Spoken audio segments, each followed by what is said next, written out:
Shalom saudaraku yang terkasih, bagaimana kabarnya hari ini? Semoga kita semua dalam keadaan sehat dan kita tetap berada dalam perlindungan Tuhan. Sebelum kita mendengarkan firman Tuhan pada hari ini, mari kita berdoa terlebih dahulu. Bapa di dalam surga, kami sungguh-sungguh mengucap syukur atas kasih Tuhan dalam hidup kami.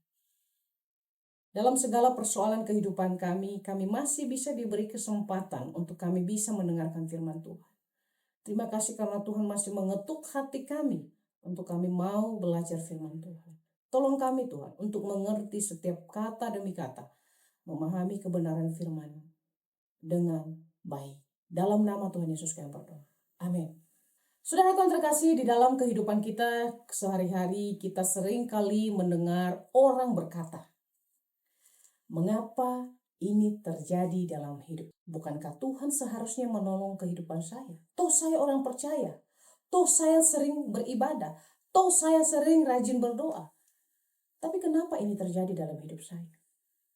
Saya sudah melakukan yang baik untuk Tuhan. Namun yang menjadi pertanyaannya, benarkah kita sudah melakukan hal yang baik untuk Tuhan? Banyak orang salah mengerti maksud Tuhan, saudara. Hanya karena mereka melihat sudut pandang diri sendiri. Saudaraku yang terkasih, firman Tuhan hari ini mau mengajarkan kita. Mari kita baca Yesaya 55 ayat 8-9. Beginilah firman Tuhan. Sebab rancanganku bukanlah rancanganmu, dan jalanmu bukanlah jalanku. Demikianlah firman Tuhan. Seperti tingginya langit dari bumi, demikianlah tingginya jalanku dari jalanmu, dan rancanganku dari rancanganmu.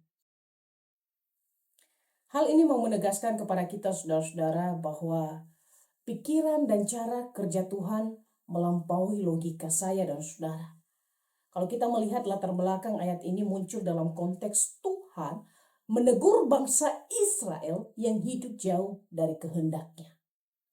Namun sekaligus juga mau mengundang mereka untuk kembali dengan janji pemulihan daripada Tuhan. Tuhan ingin umatnya memahami bahwa yang ia kerjakan bukan sekedar sesuatu keinginan semata manusia, melainkan tujuan kasih, tujuan ilahi yang lebih sempurna di dalam kehidupan mereka.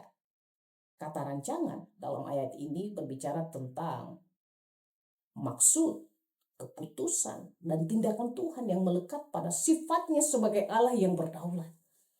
Tuhan tidak bekerja secara kebetulan. Misalnya, hari ini saya menang karena kebetulan.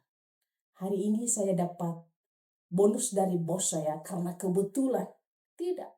Tuhan tidak bekerja secara kebetulan. Penegasan tentang jarak antara langit dan bumi bukan hanya perbandingan fisik, tetapi gambaran betapa besarnya perbedaan cara berpikir Tuhan dan manusia. Karena itu, ketika kita tidak mengerti, bukan berarti Tuhan salah. Itu hanya berarti kita belum melihat dari sudut pandang Tuhan. Jika dilihat dari sudut pandang Tuhan, maka kita akan melihat bahwa pemahaman ini semakin jelas dalam diri Tuhan kita Yesus Kristus. Pada saat Yesus disalibkan, banyak orang salah mengerti maksud Tuhan. Para murid merasa kecewa, mengira semua berakhir begitu memalukan.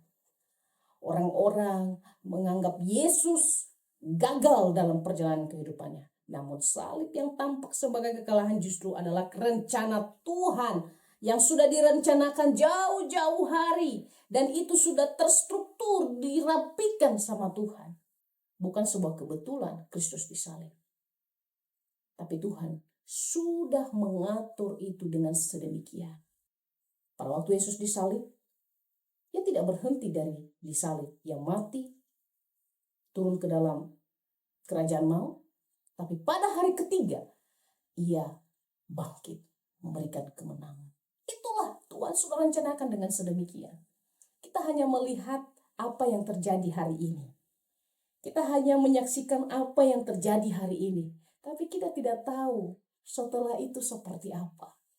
Sama seperti sutradara. Pada waktu dia membuat film, dia sudah menyusun ceritanya dengan sangat baik.